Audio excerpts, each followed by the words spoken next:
Shalom Bapak Ibu yang Tuhan Yesus kasihi, berjumpa kembali dalam Cafe 10 Minute, karunia firman didengarkan 10 menit, edisi yang ke-12. Firman Tuhan hari ini terambil dari Hakim-Hakim pasal 7, ayat yang ke-15 sampai yang ke-25. Bapak Ibu yang Tuhan Yesus kasihi, ada sebuah ungkapan yang mengatakan bahwa keberhasilan sebuah tim bukan tergantung dari banyaknya orang, tapi berapa banyak orang yang mau berjuang di dalamnya untuk sampai di tujuan bersama. Keberhasilan dalam sebuah keluarga bukan tergantung dari 1-2 orang yang berjuang di dalamnya, tetapi bagaimana ketika suami, istri, bahkan anak ikut terlibat berjuang bersama untuk mencapai apa yang mereka harapkan dan doakan. Firman Tuhan hari ini membawa kita untuk melihat dan menyaksikan bagaimana perjuangan daripada Gideon bersama dengan 300 tentara yang ada. Sebuah perjuangan yang dimulai dengan petunjuk Tuhan. Bagaimana Tuhan meminta kepada Gideon untuk melakukan sebuah proses seleksi. Seleksi yang ada pada saat itu, bagaimana orang-orang yang dirasa dan dianggap takut, tetapi mereka memaksakan diri, diminta Tuhan untuk melakukan beberapa hal. Sampai akhirnya 300 orang lah yang ditetapkan harus maju melawan tentara Midian yang ada. Secara jumlah, tentu pada saat itu tidak mungkin mengalahkan tentara Midian dan Amalek. Orang-orang Midian dan Amalek pada saat itu punya jumlah pasukan yang lebih banyak. Mereka menindas orang-orang Israel dengan membakar, memusnahkan hasil ladang orang Israel yang ada. Akhirnya Tuhan mengutus Gideon untuk berjuang melawan orang Midian dan Amalek yang ada. Hal yang menarik bahwa ketika jumlah menjadi terbatas, tapi Tuhan mau ingatkan bahwa yang berperang bukanlah Gideon dan juga tentaranya, tapi ada Tuhan yang ada di depan mereka. Sehingga selain seleksi yang dilakukan, ada strategi yang terus diupayakan. Bagaimana mereka hanya diminta membawa obor sangkakala, bahkan buyung yang ada.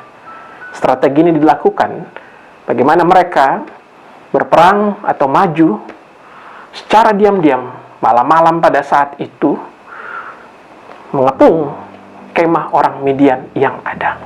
Awalnya Gideon sempat ragu, tapi Tuhan meminta Gideon untuk datang menemui para orang Midian pada saat itu dan menceritakan mimpi yang ada.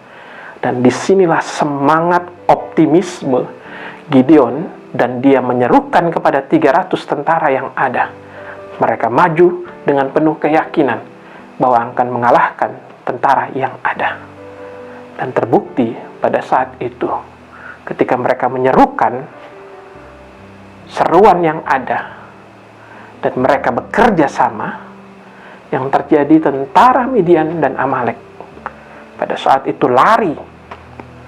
Karena apa? Secara psikologi, sama kayak Bapak Ibu lagi istirahat tengah malam kemudian dikagetkan orang. Tentu pada saat itu secara situasi yang ada perasaan takut yang muncul. Begitupun juga dengan orang-orang Midian dan Amalek.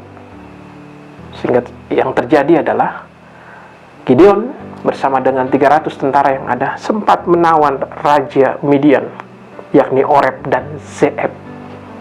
Sebuah kerjasama yang begitu kompak, memperjuangkan bersama, dan juga mendengarkan seruan Tuhan, membuahkan hasil yang penuh dengan sukacita. Bapak Ibu yang Tuhan Yesus kasihi, ini pun yang menjadi pelajaran di tengah-tengah rumah tangga yang ada. Mari, dalam situasi yang boleh kita hadapi saat ini, kadang kita juga perlu untuk melakukan proses seleksi diri, membuang sesuatu yang mengkhawatirkan kehidupan kita, dan kita bangun keyakinan kepada Tuhan. Hal yang kedua, melakukan sesuatu tidak bisa hanya dengan modal nekat, tetapi juga tekad, sekaligus juga punya yang namanya strategi yang ada. Ketika kita berada dalam kondisi yang ada saat ini, mari masing-masing Tuhan kasih kita akal untuk punya strategi mendapatkan apa yang Tuhan dan kita harapkan. Bukan hanya berdoa, tapi Tuhan kasih kita logika untuk berpikir dan mengupayakan.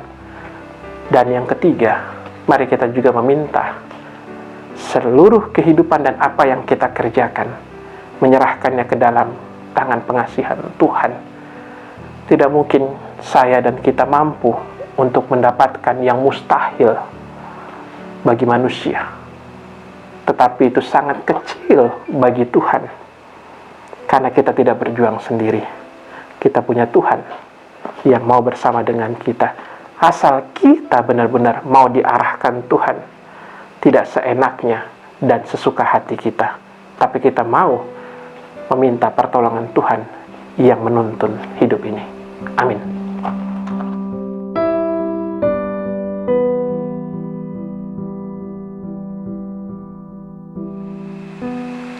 Bapak Ibu yang Tuhan Yesus kasihi, saya sedang memegang kunci. Tahukah kita fungsi daripada kunci? Kunci selalu punya fungsi mematikan dan menghidupkan sesuatu. Kunci punya fungsi menutup dan membuka sesuatu. Pertanyaannya adalah, apa kunci keberhasilan kehidupan setiap orang? Bagaimana ketika ia membuka keberaniannya dan membuka dirinya untuk mau bekerja sama, sambil menutup setiap apa yang menjadi harapannya dengan berdoa terus dan menyerahkan kepada Tuhan, Sang Pemilik kehidupan dan juga pemberi berkat yang ada. Amin.